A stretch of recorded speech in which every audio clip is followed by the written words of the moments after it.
बरेली में जुम्मे की नमाज के बाद हुए बवाल के बाद पुलिस और प्रशासन लगातार एक्शन मोड में है। उपद्रवियों पर सख्त कार्रवाई जारी है और अब कानून का शिकंजा तेजी से कसता नजर आ रहा है। बुलडोजर की गर्जन और बड़े पैमाने पर सीलिंग की कार्रवाई ने पूरे शहर में हलचल मचा दी है। सबसे पहले बात करते हैं ताजीम की। मंगलवार को पुलिस ने बवाल के एक आरोपी ताजीम का एनकाउंटर किया। मुठभेड़ में उसके पैर में गोली लगी और फिर उसे गिरफ्तार कर लिया गया। ये संदेश साफ था कि कानून से बचना अब किसी के लिए आसान नहीं होगा। इसी बीच एक और बड़ी कार्रवाई सामने आई है। मौलाना तौकीर रजा के दामाद मोहसिन रजा को पुलिस ने गिरफ्तार कर लिया। मोहसिन तौकीर रजा के बड़े भाई मन्नानी मियां के दामाद हैं। खास बात यह है कि मन्नानी का दूसरा दामाद ओमान रजा सपा से पार्षद है, जो अभी फरार चल रहा है। इस मामले में तौकीर रजा के बड़े भाई ने क्या कहा, आइए सुनिए।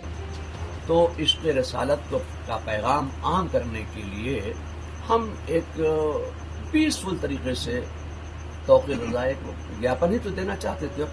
कौन सा वहाँ लाठी डंडे बम लेकर गए थे जो ये पेश किया जा रहा है कि वो दंगा करने के इरादे से आए थे। अब पत्थर किन्ने फेंके, जिन्होंने पत्थर फेंके आप उनको अरेस्ट कीजिए। हम नहीं कहते कि आप उनको अरेस्ट मत कीजिए, मगर ये जो घर घर लोगों को परेशान किया जा रहा है ये बात अच्छी नहीं है। इसको प्रशासन को समझना चाहिए कि बेगुनाहों को बिल्कुल तकलीफ नहीं पहुंचाना चाहिए।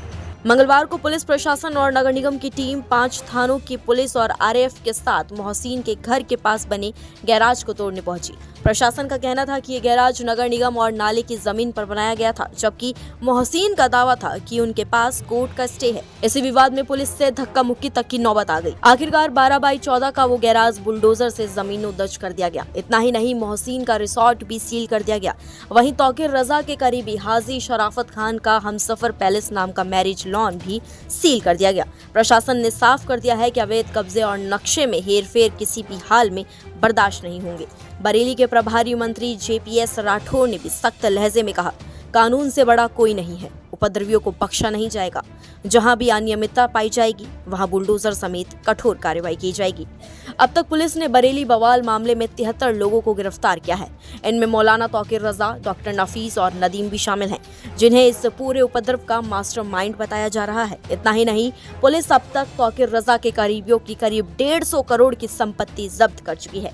आई लव मोहम्मद के समर्थन में हुए उपद्रव के बाद गिरफ्तारियां लगातार बढ़ रही हैं। रविवार को ही पुलिस ने IMC नेता नदीम समेत 22 और आरोपियों को गिरफ्तार किया।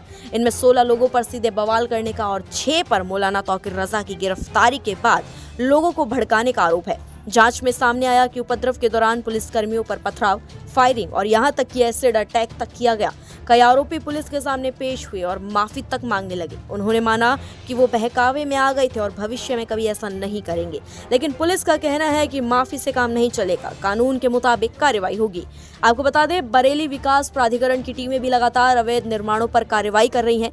तौकीर रजा और उनके करीबी नेताओं की होटल, बारात घर और दफ्तरों को सील किया जा रहा है। सिर्फ रविवार को ही पीलीभीत बाईपास रोड स्थित 3 बड़े प्रॉपर्टीज, फहम लॉन, फ्लोरा गार्डन और होटल स्काई लॉट को सील कर दिया गया। इसके अलावा IMC प्रवक्ता डॉक्टर नफीस का ऑफिस और 74 दुकानें भी बंद कर दी गई है, जो नजूल की जमीन और नाले पर अवैध रूप से बनाई गई थी। ऐसा है कि कल नगर निगम की टीम यहाँ पर आई थी, ठीक है। उन्होंने ये कहा कि आप जो है आप खाली नापतोल करने आए हैं यहाँ पर। तो हमने उन्हें बताया कि हमारा स्टे है, हाई कोर्ट से भी है और ट्रिब्यूनल से भी है।